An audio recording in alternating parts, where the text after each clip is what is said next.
Hey, everybody. We're not even 12 o'clock yet, okay? We're not even midday, and I have to post this. This is pretty bad. This morning, a friend of mine, Richard Drouin, sends me a link about this one conservative senator, and what she says is just absolutely, it just blew me away.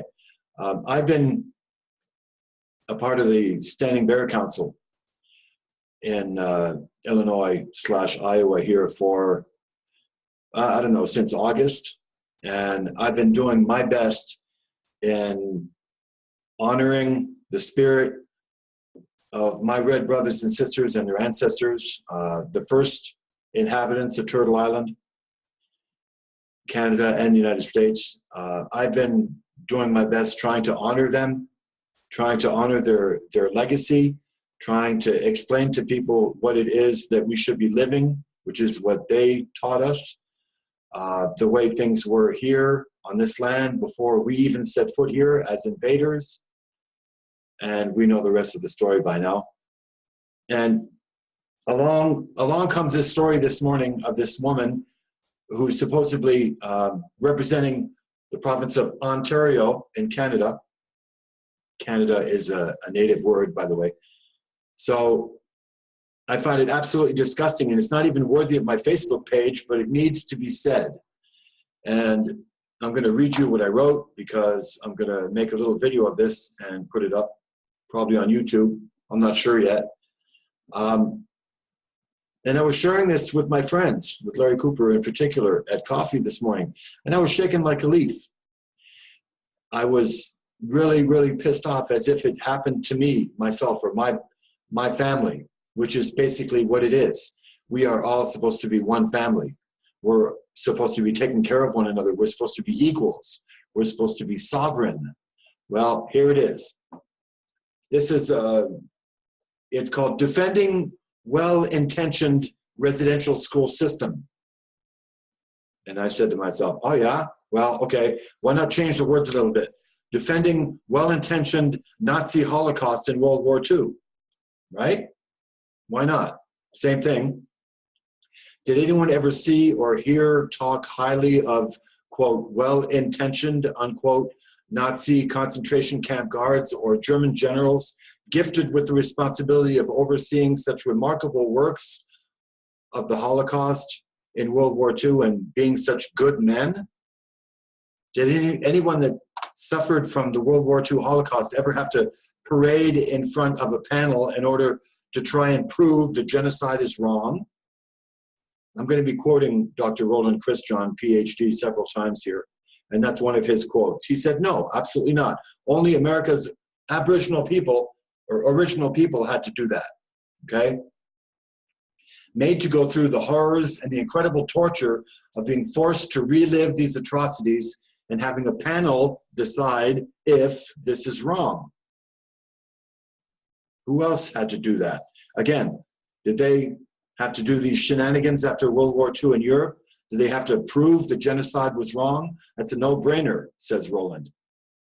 You know, of course not. Only when it happens to the Indian.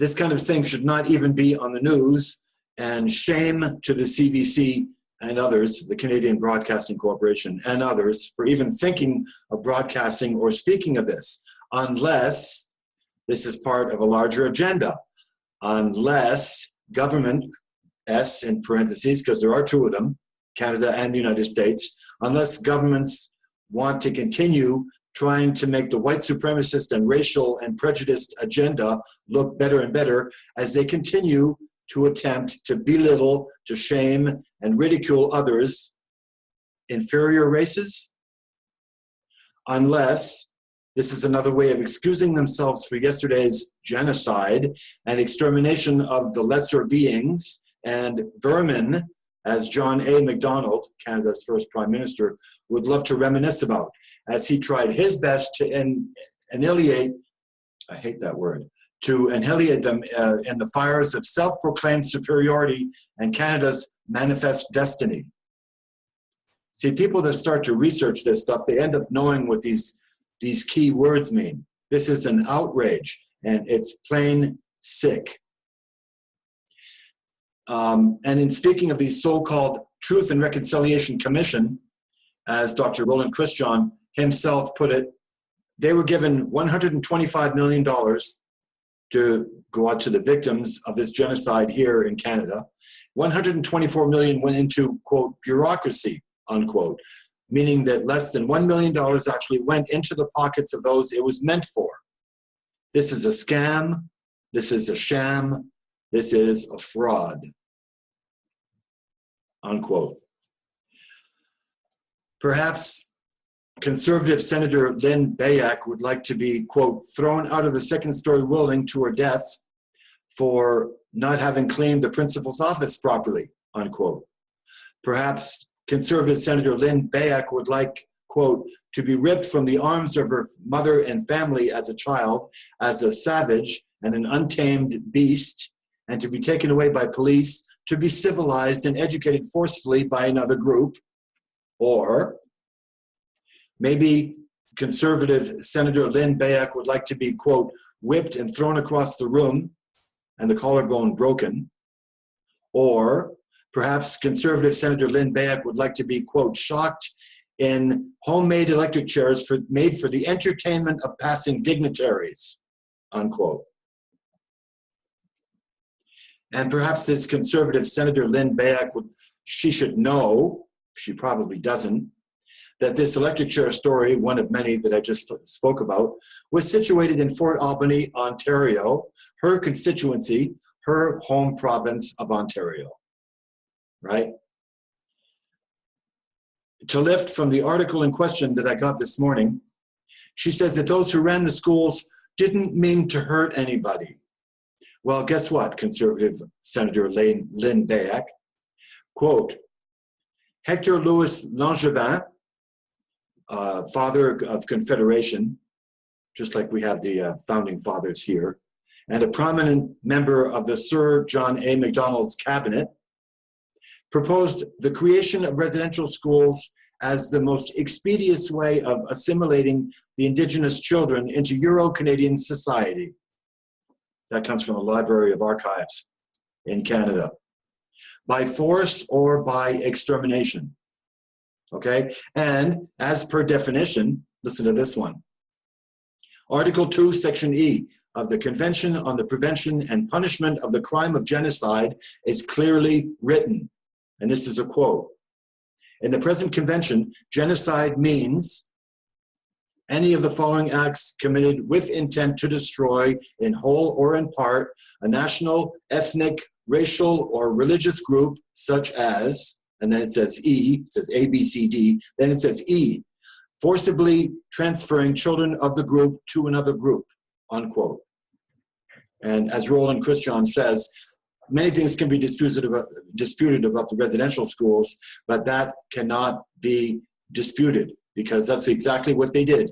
They took the children away from the villages by force, ripped right out of the arms of their parents, and put them in the residential schools as savages, as vermin, whatever. That cannot be disputed. So just a little bit of a video here to make that clear. I feel a little bit better now, and it has to be said. People have to wake up. I really see that article as, part excusing, the agenda, and they don't, the further we get away from the truth, the further we get away from what happened, the further away the truth becomes, because there's more important things in life. And as we are this materialistic society, we just fade away from the truth, and we think less and less of those who speak it. So they're basically called shit disturbers, right? And this is what I spend so much energy and time with Larry Cooper and with the Standing Bear Council doing, in educating other people about the Indigenous culture, about the sacredness of their being, about the sovereignty of the nation, and so forth. So it's really disturbing to, you come home and you had a really good, wonderful presentation in Quincy, Illinois, in front of elders in a nursing home. And it was just priceless because, you know, everywhere we go, they're interested in it. They look at these sacred items that we have. They want to touch them. It's almost like they're reliving some of the things that they went through in life, you know, or they're faced with the shame that they had and that, you know, it was never spoken of because it was illegal to perform ceremony until 1978 in the United States. And in Canada, it was probably close to the same thing. I don't really have a date. But this is just to say that the more people get closer to spirituality and understand what a sovereign being is, the more this thing just infuriates you. So thanks for listening.